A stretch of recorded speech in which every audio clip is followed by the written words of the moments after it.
저널리스트 TV 오늘 나눠볼 얘기는 이 책입니다. 니체 인생 수업이라는 책인데요. 니체가 세상에 남긴 66가지 인생 지혜. 어, 지금 사실 이제 이 철학이라고 하는 것이 얼핏 생각하면 굉장히 추상적이고 무의미하다라고 생각할 수 있지만 사실 곰곰이 따지고 보면은 모든 것은 이른바 철학 싸움이거든요. 어떠한 사고방식으로 내가 삶을 살아가는가, 뭐 어떠한 사고방식으로, 뭐 예를 들면은 뭐 입시를 준비하는 학생들이 어떠한 사고방식으로 공부를 하는가, 어떠한 관점으로 공부를 하는가, 혹은 운동선수가 어떠한 사고방식과 철학을 가지고 운동을 하는가, 축구선수가 어떠한 사고방식과 철학을 가지고 축구를 하는가, 등등등등. 모든 것은 사실은 따지고 보면 철학 싸움이죠. 그러니까 기업끼리의 경쟁도 기업 문화가 중요하고, 국가끼리의 경쟁도 국가 문화가 중요하고, 철학 싸움이니까 옛날에 아주 옛날 무슨 뭐 신라의 화랑도도 화랑에 뭐 세속오개가 있고 그런 거잖아요. 그러니까 사실 때로는 이른바 철학자라고 하는 사람들이 남긴 그 철학에 대해서 우리가 접해 봄으로써 내가 그동안 가지고 있었던 나의 사고방식, 이러한 것들을 다시 한번 돌이켜보고, 배울 것은 배우지만 또 내 생각은 어떠한 철학을 갖고 있는지를 어, 탐색해 볼 수 있는 계기가 된다는 거죠. 그러니까 예를 들어서 누가 나한테, 아니 그냥 어쨌든 누구라도 나 스스로가 생각했을 때 나의 철학은 뭘까라고 혼자 가만히 생각했었을 때 과연 내가 내 철학에 대해서 정확하게 인지할 수 있겠는가를 생각한다면 그거는 사실 쉽지 않죠. 눈에 보이지 않는 것이기 때문에. 그렇지만 이런 철학자의 책을 읽다 보면은 자연스럽게 배우게 되는 것도 있지만 동의되는 것도 있고, 어떤 거는 동의 안 되는 것도 있을 수 있고, 그러다 보면 자연스럽게 이러한 책을 통해서 이것이 거울이 되어서 사실은 내 속에서 나조차도 인지하지 못했던 나만의 철학이 어떠한 형태였는지를 깨우치게 될 수 있다는 거죠. 근데 지금 니체의 인생 수업이라는 책은 사실은 삶에 대한 상당한 깊이 있는 통찰을 해주고 있는 데다가 그러한 통찰 속에서 지금 쓰여져 있다 보니까 오히려 읽었을 때 상당히 나한테 마치 철학책이지만 어렵게 느껴지는 철학책이 아니라 삶에 대한 어떠한 그 뭐랄까 자기의 개발을 도와주는 일종의 자기계발서와 같은 느낌으로 다가오는 책이어서 상당히 부담 없이, 우리는 얼핏 생각하면 니체라는 이 이름, 이 두 글자 이름에 압도되어지고 지레짐작할 수 있잖아요. 선입견에 사로잡혀서. 그렇지만 이 니체 인생 수업이라는 책은 사실상으로는 그 어떤 자기계발서보다 더 편안하고 쉽고 어, 잘 요약된 형태로서 일목요연하게 나의 어떠한 생각을 돌이켜보고 나의 자기 개발을 이끌어내주는 책이다. 그렇게 이야기할 수 있겠습니다. 근데 이 책머리에 밝히고 있는 부분은 여기에 쓰여 있는 원고들 중에 몇 가지는 현대의 시대가 반영되어져서 쓰여진 것도 있다라고 하는 어, 현대 시점에 맞게 재해석한 원고도 포함되어져 있다라고 저자는 밝히고 있고요. 이 좋은 얘기들, 니체가 남긴 좋은 얘기들과 그에 대한 어떠한 여러 가지 설명과 해석들이 많이 있는데 몇 가지 발췌한 것 몇 가지만 살펴보고 마무리하겠습니다. 51쪽에 보면 친구보다 먼저 자신을 사랑하라라고 하는 니체가 한 말 중에서 이제 그것과 관련해서 여러 가지 내용들이 적혀 있는데 발췌된 부분 읽어볼게요. 왜 그렇게까지 관계에 집착하는 걸까? 단순하다. 그저 영혼이 고독해서 그렇다. 그리고 그 고독의 원인은 자신의 안에 다른 것은 다 있어도 정작 자신은 없기 때문이다. 내 안에 내가 충만하지 않으니 나를 닮은 다른 사람들을 무리해서라도 주변에 끌어들여 함께하려고 하는 것이다. 하지만 알아둬야 할 것은 아무리 외부에서 많은 친구를 사귄다고 해도 안에 있는 고독은 해소되지 않는다는 점이다. 밑 빠진 독에 물 붓기란 말이 이만큼이나 잘 들어맞는 상황이 있을까? 이 뒤에도 더 내용이 있지만 발췌는 이 부분을 했는데요. 그러니까 사람들 중에는 굉장히 친구가 많고 마당발 같은 친구들, 사람들도 있지만은 사실 친구를 사랑하기에 앞서서 나 자신부터 먼저 사랑을 하고 그것이 근간이 되어서 의미 있는 친구들을 넓혀 나가는 것은 의미가 되겠지만은 그러한 것이 아니라 나 자신조차도 사랑하지 못하면서 그 공허함을 잊기 위해서 이 친구 저 친구들을 만난다라고 하는 그러한 부분들은 결국에는 내 안에 있는 그 고독은 그러한 방식으로 해소되지는 않는다. 그래서 밑빠진 독에 물 붓기나 다름없기 때문에 일단은 다른 친구들을 막 많이 만나고 하는 것도 중요하겠지만 내 안에 나 스스로를 사랑하는 마음으로 나 자신을 오롯이 가득 채우고 그러고 나서 이제 친구를 만나고 사랑해야 그것이 진짜 의미 있는 사랑이 된다. 뭐 그러한 내용이 될 것이고요. 그 다음에 또 이것도 상당히 생각해보게 하는 말인데 니체가 비난하다 보면 늘 나를 드러내게 된다라는 말을 했거든요. 그러니까 그것과 관련해서 조금 더 붙은 설명에 대해서 읽어보겠습니다. 많은 내용이 있지만 제가 발췌한 부분 읽어볼게요. 사람의 내면에는 악이 조금씩 있다. 그리고 사람의 감정에는 가속도가 붙기 쉬워. 그것이 좋은 감정이든 나쁜 감정이든 주체할 수 없이 빠르게 진행되는 순간이 반드시 온다. 타인을 벌하겠다는 생각을 넘어서 그를 파괴해버리겠다는 악한 감정이 드러나기 시작하며 그러한 감정 역시 가속되어 무심결의 필요 이상으로 추악하고 폭력적인 모습을 보여주게 된다. 그러므로 누군가가 비판받을 만한 행실을 보인다고 해서 바로 그에게 본심을 퍼붓기보단 깊숙이 몇 번 호흡을 가져오며 성숙한 표현의 방법을 고민해야 할 것이다. 상대방을 향한 좋지 않은 감정이 혹여라도 가속되어 폭력성을 띠지 않도록 필요한 수준까지만 담백하게 다룰 수 있도록 올바른 단어와 어투를 골라보는 시간을 가져야 할 것이다. 그렇게 마음과 표현을 절제하는 습관을 들이고 나면 의견은 의견대로 피력하되 품격은 잃지 않는 사람이 될 수 있을 테니까. 자, 비난하다 보면 늘 나를 드러내게 된다.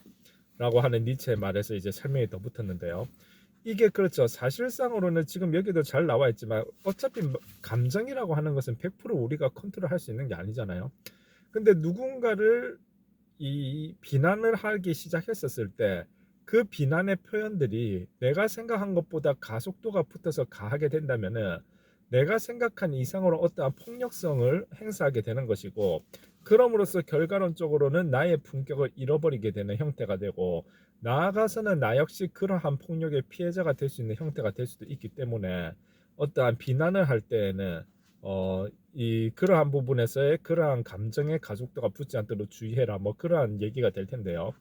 그러한 방식으로서 지금 여기에도 설정 나온 것 같긴 한데 우리가 사실 어렸을 때 생각해보면 고운 말을 써야 된다 그런 말 많이 하잖아요. 근데 고운 말이 단순히 듣기 좋은 말이어서 그런 것도 있겠지만은 사실상 이러한 관점으로 본다라고 할 것 같으면은 왜 그런 얘기 하잖아요. 부부들끼리도 높임말을 쓰는 부부는 부부싸움을 하다가도 부부싸움이 잘 되지 않고 오히려 화해의 분위기가 조성된다라고 하잖아요. 왜냐하면 상대방에 대한 예의를 지키면서 표현을 하려다 보니까 아무래도 극단적인 표현이 잘 안 나가게 되고 자연스럽게 정제되게 되고 그 결과로서 오히려 그 다툼이 더 빨리 사그라져 버리는 그러한 좋은 결과로 실질적으로 이어지곤 하잖아요. 그것과 마찬가지로 우리가 사실 바른 말을 쓴다라고 하는 것도 오히려 감정이 100% 컨트롤이 되지 않기 때문에 누군가를 비난할 때에도 평소에 언어를 거칠게 쓰는 사람들은 자기도 모르게 과도한 비난을 통해서 누군가를 자기도 모르게 언어를 통한 폭력으로 내몰게 되는 형태가 될 수도 있겠지만은 오히려 올바른 어휘를 쓰고 평소에 그러한 말을 쓰려고 노력했던 사람들은 그러한 습관 때문에라도 나도 모르게 누군가를 비난할 때 휩싸이게 될 수도 있는 그런 어떤 감정의 가속도, 감정의 소용돌이를 약화시키게 하는 좋은 어떤 습관이 될 수 있다. 그래서 어쨌든 프리드리히 니체는 비난하다 보면 늘 오히려 나를 드러내게 된다는 표현을 했는데요. 그러한 것을 보았을 때 어쨌든 우리가 각자 나름의 방식으로 저는 아까 전에 이제 좀 바른 말을 쓰는 것이 중요하다라고 이야기를 했는데 그런 나름의 방식으로 여기도 나와 있거든요. 올바른 단어와 어투를 골라보는 시간을 가져야 할 것이다.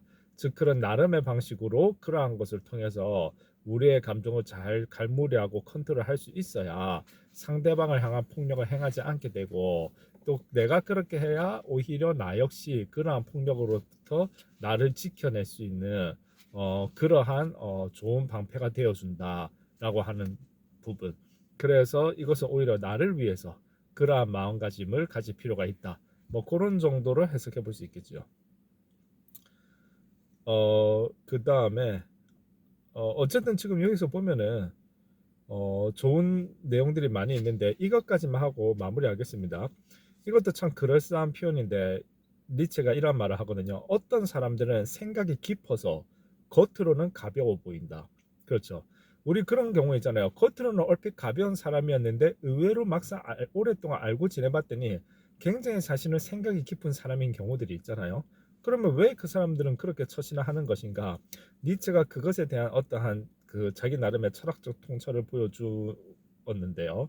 한번 읽어보도록 하겠습니다. 가벼움을 연기한다는 것. 어느 집단에 가든 광대 역할을 자처하는 사람이 있다.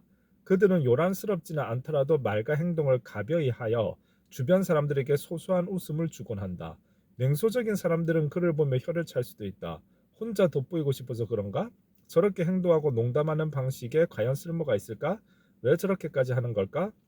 그렇게 말하며 그를 아주 한심하게 여길지도 모를 일이다.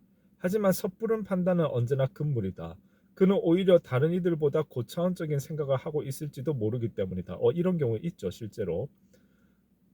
남들보다 생각이 깊은 사람들은 타인과 관계를 맺을 때 자신이 마치 강대나 코미디언이라도 된 것처럼 군다. 타인의 이해를 구하고 누구나 쉽게 받아들일 수 있도록 말하려다 보니 자연스레 가벼운 언행을 가장한다.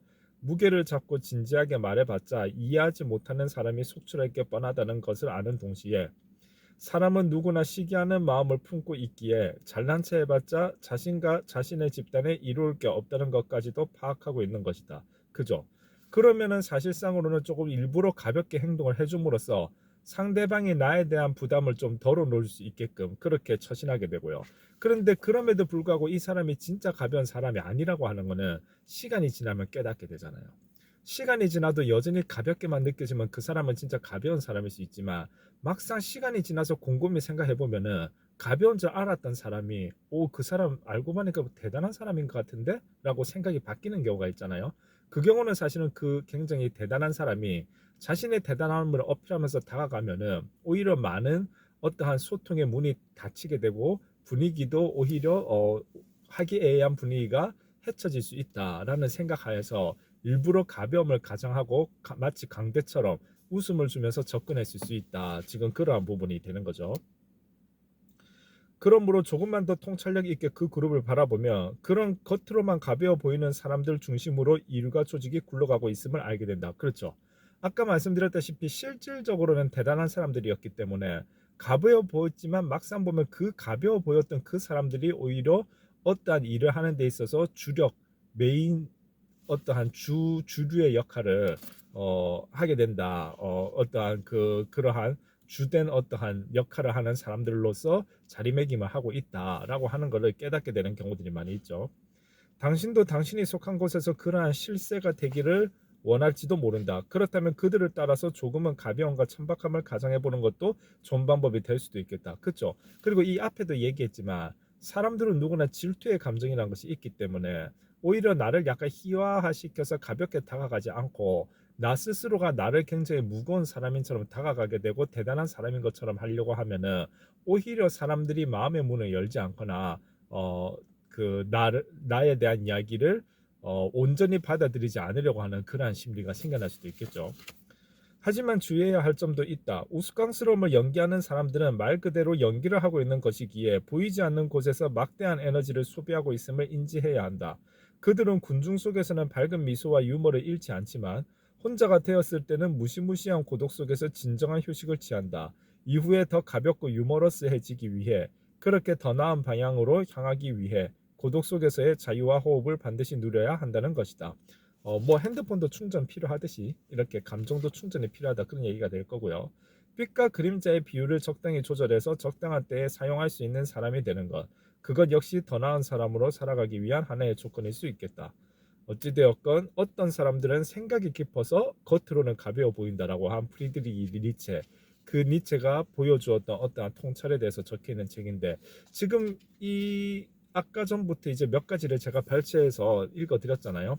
그것만 보아도 사실상으로는 상당히 기감이 되는 내용들이 많다. 그래서 이 책을 읽어본다라고 할 것 같으면은 상당히 내 삶에 도움되는 그러한 좋은 말들이 많이 있기 때문에 니체의 인생 수업이라는 이 책 크게 두껍지도 않고 글자도 그렇게 엄청 많아서 뭐 심리적 압박감이 느껴지고 그런 책도 아니거든요. 그래서 편안하게 니체라는 두 글자에 주눅들지 말고 오히려 니체 선생을 만나서 그분으로부터 좋은 명언을 통해서 내 삶을 조금 더 고양시키는 그러한 계기로 삼아 보겠다는 생각으로 읽어보기에는 좋은 책이 되겠습니다. 감사합니다.